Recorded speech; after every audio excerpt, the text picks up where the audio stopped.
pour vous expliquer la technique de la samare pour se disséminer. Les samars sont des fruits secs, indéhiscents, qui ne peuvent pas s'ouvrir, mais qui peuvent voler. Donc ils ont une petite aile qui lui permet de faire l'hélicoptère. Alors j'espère qu'elle va tomber et pas moi. Attention, c'est parti.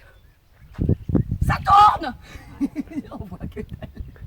Je suis pas sûr de moi, quoi.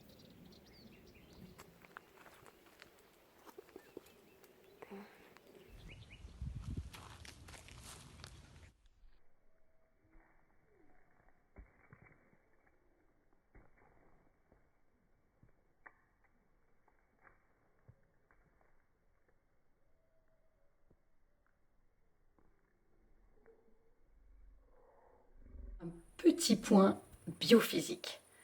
Donc, je vais vous passer effectivement le vol de cette samare modélisée au ralenti. Mais il faut savoir que justement, les scientifiques ne se sont pas contentés de regarder à l'automne tournoyer ces samars. Ils se sont dit, tiens, il y a peut-être quelque chose à faire et une petite étude à voir. Alors, effectivement, je vais lancer la vidéo. Voilà. Et comme vous le voyez, enfin, vous pouvez essayer de le voir, en fait, le mouvement de ces fruits a été filmé au ralenti. Voilà, je vais arrêter, hop, on voit bien.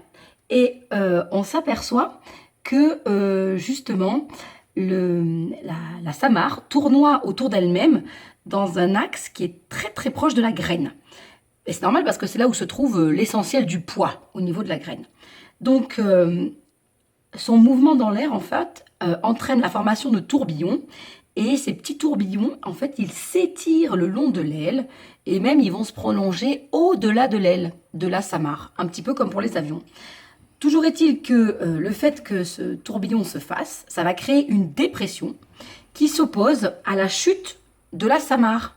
Et c'est comme ça qu'elle va mettre plusieurs secondes pour parcourir, en fait, eh bien, 1 mètre. Donc, tout simplement, il faut comprendre que ce mécanisme avec ces tournoiements va faire que la chute de la samare est 10 fois moins rapide qu'un autre type de chute.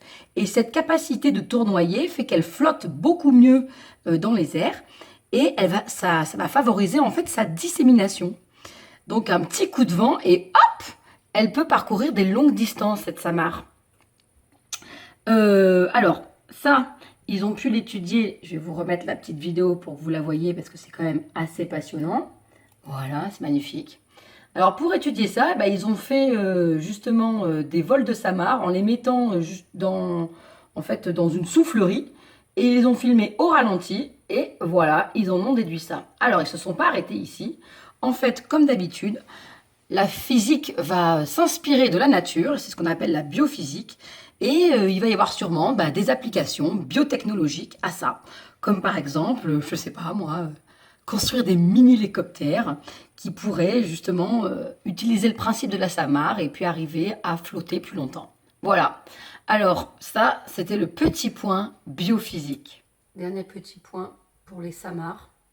Je mets mes lunettes, c'est pour que ça fasse plus sérieux, plus reportage.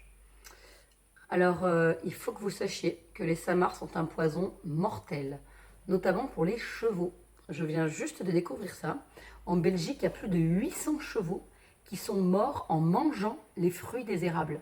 Donc attention, si un jour vous avez des chevaux dans leur fourrage, à ne surtout pas leur donner des samars parce que ça leur provoque des paralysies des muscles et ils meurent très rapidement et c'est vraiment dramatique. Donc ça, c'était au cas où un jour quelqu'un, un haras, bref, élève des chevaux.